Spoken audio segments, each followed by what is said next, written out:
여러분 안녕하십니까? 자, 이번 시간은 이제 수사의 방법에서부터 진행하도록 하겠습니다.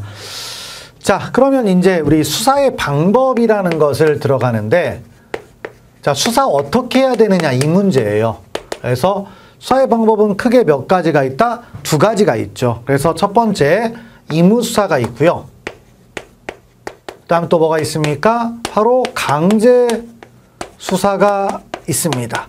자, 그래서 이 두 가지가 이제 수사의 방법이라고 할 수가 있죠. 자, 그럼 임의수사는 뭐냐? 강제력을 행사하지 않고 행하는 수사입니다. 자, 강제력을 행사하지 않고 행하는 수사기법을 뭐다? 임의수사라고 할 수가 있겠고요. 그다음에 이제 강제력을 행사하고 행하는 수사기법을 바로 강제수사라고 할 수가 있습니다.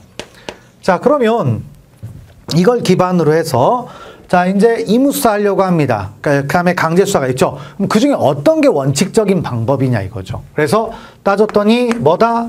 임의수사가 원칙이고, 자, 강제수사는 뭐가 된다?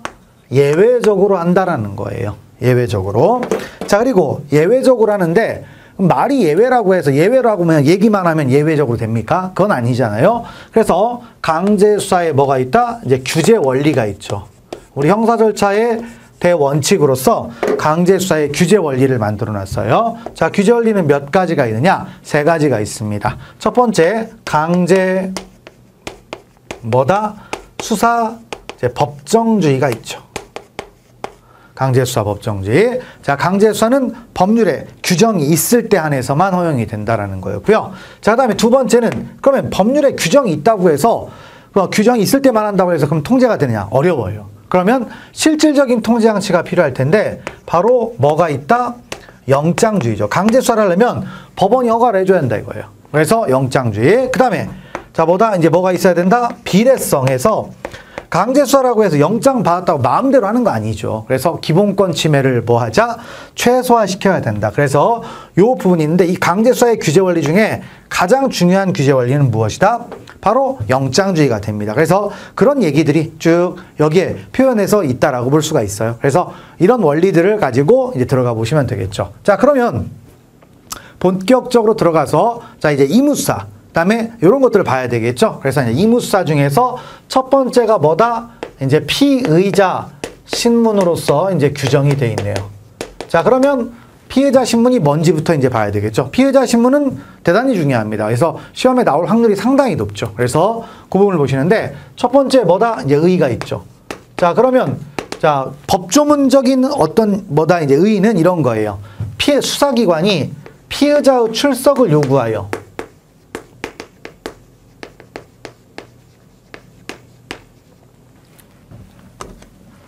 자, 수사기관이 피의자의 출석을 뭐다? 요구하여 진술을 듣는 절차죠.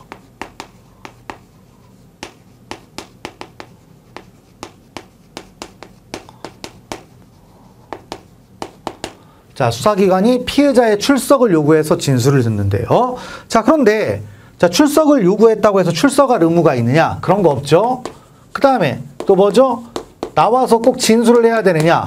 진술은 없습니다. 그렇기 때문에 자, 피의자 신문은 무슨 수사가 되는 것이다? 바로 임의수사가 되는 거죠. 자, 이렇게 이제 갈 수가 있겠고요. 그 다음에 이제 요런 걸 따질 때 나중에 나오겠지만 같이 좀 엮어서 봐야 되니까 우리가 이제 피의자 신문인지 아닌지는요, 어떻게 따져야 되느냐? 형식으로 따지는 게 아니에요. 형식이 아니고 뭐다? 실질에 따라서 봅니다. 그러니까 꼭 피의자 신문이라는 명칭을 가져야 되느냐? 아니어도 된다 이거예요. 그래서 실질이 피해자다. 그럼 범죄 혐의가 있다고 판단이 됐다? 그럼 수사가 나서잖아요? 그럼 수사예요. 그래서 명칭은 내사라고 했어도 범죄 혐의가 있다고 판단이 되면 수사를 하는 겁니다. 그래서 형식이 아니고 뭘 가지고 따져라? 실질입니다. 자, 그러면 이제 이걸 기반으로 해서 자, 우리 피의자 신문 절차를 들어가는데 그 절차의 개관입니다.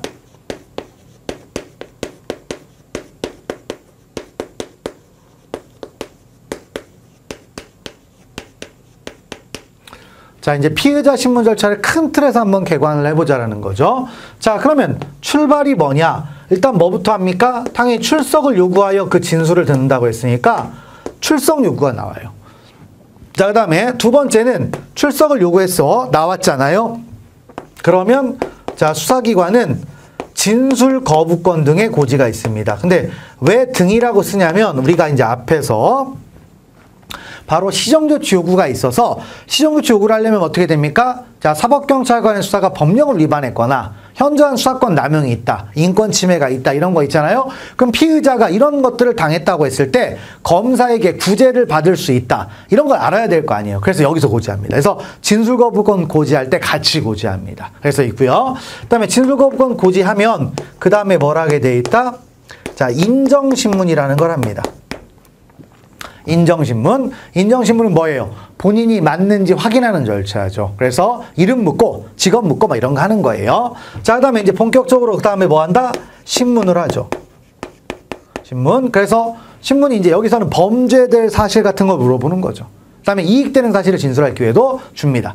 그러면 그렇게 끝나고 나면 이제 뭐 합니까? 이 과정들을 기록을 해야 되겠죠. 그래서 자, 피의자 신문 뭐다? 조서를 작성하게 돼 있습니다. 그래서 이런 흐름대로 가요. 그래서 이제 그런 내용들을 들어가는데, 자, 그럼 출석 요구 이제 어떻게 하느냐부터 출발하죠? 자, 출석 요구의 방법은 제한이 없어요. 그래서 방법은 제한이 없고, 그다음에 출석 요구의 장소도 꼭 수사관서여야 되느냐? 그럴 필요도 없어요. 그럴 필요도 없고, 그래서 이렇게 되고요. 그다음에 출석할 의무가 있다고 했습니까? 없다고 했죠. 그래서 출석 요구에 불응해도 일단 뭐다 불이익은 당하지 않는데, 근데 실제 불이익은 있습니다. 어떤 경우냐? 영장에 의한 체포로 전환될 수가 있습니다. 그래서 그런 것들을 파악을 하시면 되겠고요. 그다음에 이제 진술 거부권 등 행사인데, 그럼 먼저 진술 거부권을 놓고 생각을 하면은 그 진술 거부권 언제 고지합니까? 첫 번째 뭐예요? 사전 고지하겠죠.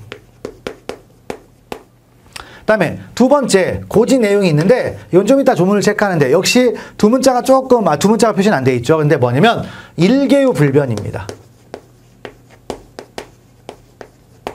좀 이따 체크하시고요. 그다음에 세 번째는 이런 고지를 어떻게 하도록 되어 있느냐? 적극적 명시적으로 고지를 하게 되어 있습니다. 그다음에 자, 이제 D번 이제 이렇게 되죠. 그래서 자, 뭐다 이제 만약에 일단 고지해야 한다라고 돼 있어요. 그런데 만약에 수사기관이 고지를 안 했다, 그러면 이 피의자 신문 절차는 전체적으로 다 위법입니다. 그래서 여기서 만들어진 피의자 신문서 있죠? 요거는 뭐다? 위법 수집 증거로서 증거 능력이 없습니다. 위법 수집 증거로서 증거 능력이 있다 없다? 없습니다.